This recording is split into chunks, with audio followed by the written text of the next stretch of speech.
L'IATA, l'OACI, la FAA, toutes ces organisations ont leur propre ensemble de codes d'aéroport. Alors, lequel devriez-vous utiliser et comment fonctionne-t-il?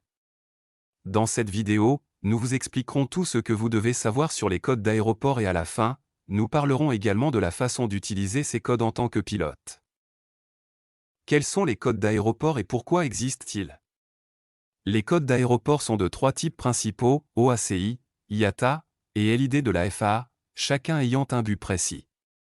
Les codes de l'OACI attribués par l'Organisation de l'aviation civile internationale sont des codes à 4 lettres. Ils sont également utilisés à l'échelle mondiale par les pilotes et les contrôleurs aériens. L'Association internationale du transport aérien émet les codes IATA.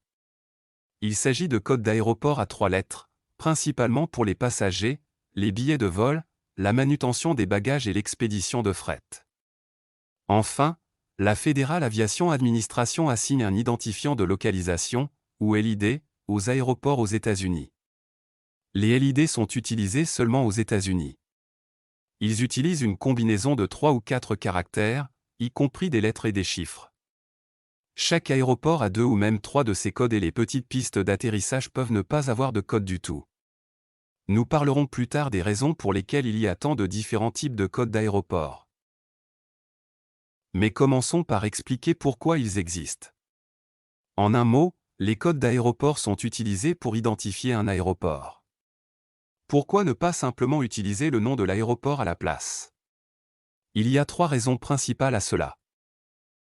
Premièrement, les codes d'aéroport sont beaucoup plus courts que le nom de l'aéroport. Il est beaucoup plus facile de dire JFK que de dire Aéroport international John F. Kennedy.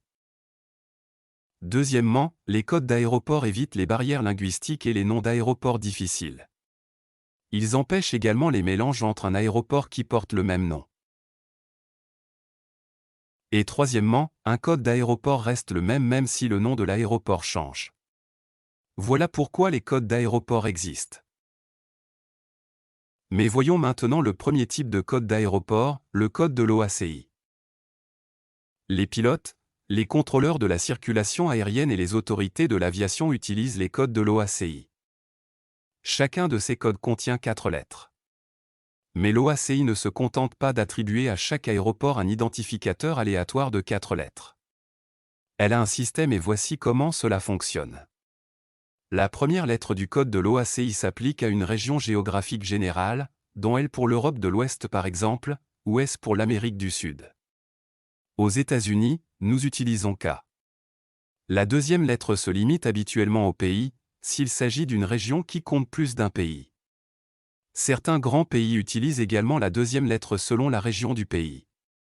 Par exemple, les États-Unis utilisent H pour Hawaï, A pour l'Alaska, ou même G pour Guam.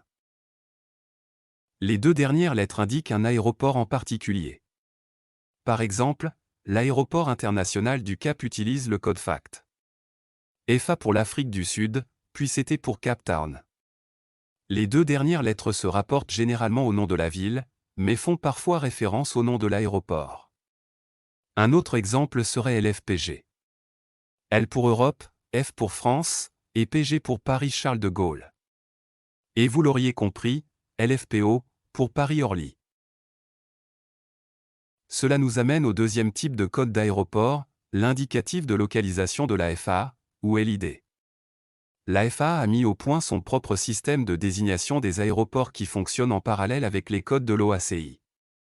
La plus grande différence entre les LID de l'OACI et de la FAA est que les LID de la FAA utilisent une combinaison de 3 lettres, ainsi que des chiffres, alors que l'OACI n'utilise que 4 lettres et seulement des lettres. Chaque aéroport enregistré aux États-Unis a un LID. Pour la plupart des grands aéroports, le LID est le même que les 3 dernières lettres du code de l'OACI. Par exemple, l'aéroport de Philadelphie utilise KPHL comme code OACI et PHL comme code FAA. Tout comme l'OACI, la FAA a quelques rôles entourant les codes d'aéroport. Les LID ne commencent généralement pas avec un K, un N, un Q, un W, un Y ou un Z. C'est parce que K et W sont réservés aux stations de radio publiques, tandis que la lettre Q est utilisée pour le code Morse appelé les codes Q. Et puis, N est utilisé pour les bases aériennes navales, et Z désigne les centres de contrôle de la circulation aérienne. Pour éviter toute confusion, la lettre Y n'est pas utilisée parce qu'elle chevauche un ensemble de codes d'aéroport utilisés au Canada. Malgré toutes ces règles, la FAA assigne occasionnellement un LID en commençant par ces lettres. Un exemple est l'aéroport Lakefront de la Nouvelle-Orléans, qui est New. La FAA attribue des codes de 3 lettres qu'aux aéroports qui ont des pistes de 5000 pieds ou plus, et qui possèdent aussi une station météorologique avancée. De ce fait, les petits aéroports publics ont des LID qui utilisent une lettre et 2 chiffres. Il y a une dernière chose que vous devez savoir sur les LID de la FAA, il n'y a pas toujours 3 caractères. Les petits aérodromes privés sont différents. Ils reçoivent 2 lettres et 2 chiffres pour un LID à 4 caractères. Heureusement, il n'y a aucune chance de mélanger cela avec les codes OACI à 4 lettres parce que l'OACI n'utilise pas de numéro dans ses codes d'aéroport. Il reste un autre code d'aéroport, les codes IATA. Les codes IATA n'utilisent que 3 lettres, et ils ne sont pas aussi communs que vous le pensez. C'est parce que seuls les aéroports qui offrent un service régulier de transport de passagers ou de fret recevront un code IATA. Les aéroports de l'aviation générale n'utilisent pas l'IATA parce qu'ils ne vendent pas de billets et ils n'ont pas besoin de traiter les bagages. Et c'est la principale différence entre les codes de l'IATA et les deux autres. Les codes IATA ne sont pas vraiment pour les pilotes, ils sont utilisés pour la manutention des bagages et des passagers. Les passagers et le personnel de l'aéroport utilisent les codes IATA pour identifier les aéroports. Maintenant, à cause de cela, les codes IATA ne suivent aucune convention de nom strict, ils essaient plutôt de rester aussi près du nom de l'aéroport que possible. SID est pour Sydney, LGA est pour LaGuardia. Maintenant que vous savez les 3 types de codes d'aéroport, comment vous utilisez réellement ces derniers en tant que pilote? Eh bien, vous devez d'abord savoir quel type de code d'aéroport utiliser. En tant que pilote, vous utiliserez la plupart du temps les codes de l'OACI. Mais qu'en est-il des LID de la FAA? La FAA a adopté le format du plan de vol de l'OACI en 2019, ce qui signifie que vous utiliserez les codes de l'OACI pour la planification des vols. Mais le plan de vol de la FAA accepte toujours LID, en particulier pour les petits aérodromes et les pistes aériennes privées qui n'ont pas encore de code OACI. Cela étant dit, vous devez encore déterminer le type de code d'aéroport que vous examinez. Le premier indice est la longueur du code. Le code à 3 lettres ne peut pas être un code d'aéroport de l'OACI. L'étape suivante est de voir si le code contient des nombres.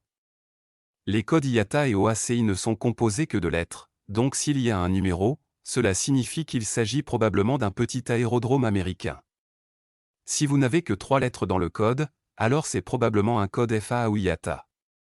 De nombreux LID sont identiques à leur code IATA correspondant, mais il existe des exceptions. Dans ce cas, la recherche dans la base de données de la FAA vous donnera la bonne réponse. Mais que se passe-t-il si l'aéroport de départ ou de destination n'a pas de code? Bien que les petits aéroports aux États-Unis aient au moins un LID de la FAA. Certains d'entre eux n'en ont pas. Ces aéroports sont donc habituellement des propriétés privées ou parfois, ils ne sont que temporaires. Donc, si l'aérodrome n'a pas de LID de la FAA, assurez-vous de mettre le code d'aéroport disponible le plus proche lorsque vous déposez votre plan de vol. À ce stade, notez la destination réelle dans la section remarques du plan de vol. Vous pouvez également utiliser un aéroport plus grand comme référence afin de coordonner avec la tour de contrôle. Les hélicoptères font cela lorsqu'ils atterrissent sur un site d'atterrissage temporaire ou sur une propriété privée. Maintenant, pour naviguer sur l'aérodrome, utilisez les coordonnées GPS. La plupart des systèmes GPS de l'avion vous permettront d'entrer des informations spécifiques de latitude et de longitude. Les cartes montrent souvent les petits aéroports et même les aéroports inactifs.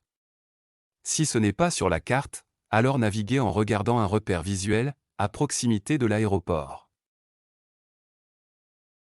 Merci d'avoir regardé et rendez-vous très bientôt pour une prochaine vidéo.